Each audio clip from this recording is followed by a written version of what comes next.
Stress primarily comes from not taking action over something that you can have some control over. So if I find that some particular thing is causing me to have stress, that's a warning flag for me. What it means is there's something that I haven't completely identified, perhaps in my conscious mind, that is bothering me, and I haven't yet taken any action on it. I find as soon as I identify it and make the first phone call or send off the first email message or whatever it is that we're going to do to start to address that situation, even if it's not solved, the mere fact that we're addressing it dramatically reduces any stress that might come from it. So stress comes from ignoring things that you shouldn't be ignoring, I think in large part. So stress doesn't come, people get stress wrong all the time in my opinion.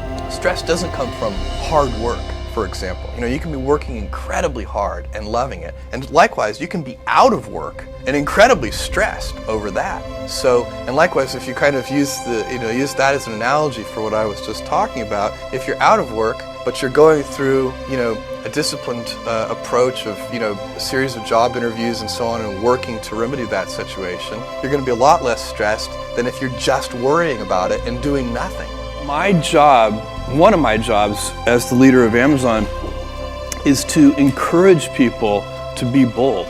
And people love to focus on things that aren't yet working. And that's good, it's human nature. That kind of divine discontent can be very helpful. But it's incredibly hard to get people to take bold bets. And you need to encourage that. And if you're going to take bold bets, they're going to be experiments, and if they're experiments, you don't know ahead of time whether they're going to work. Experiments are by their very nature prone to failure, but a few big successes compensate for dozens and dozens of things that didn't work. You need to identify your big ideas, and there should only be 2 or 3 of them.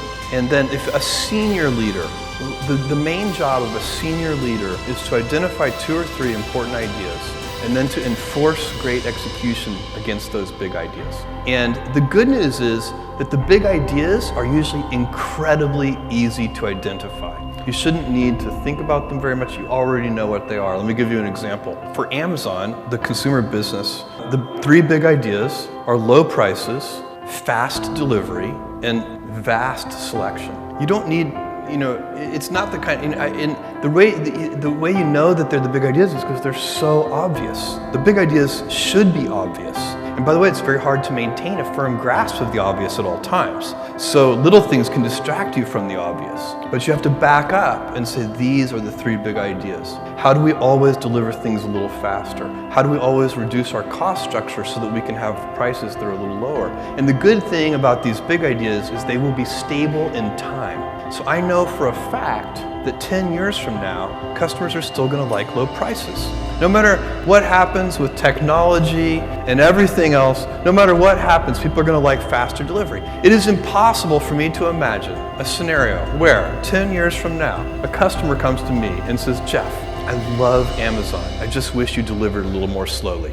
This is so inconceivable that you can have great conviction as a leader to continue to put energy into driving speed of delivery.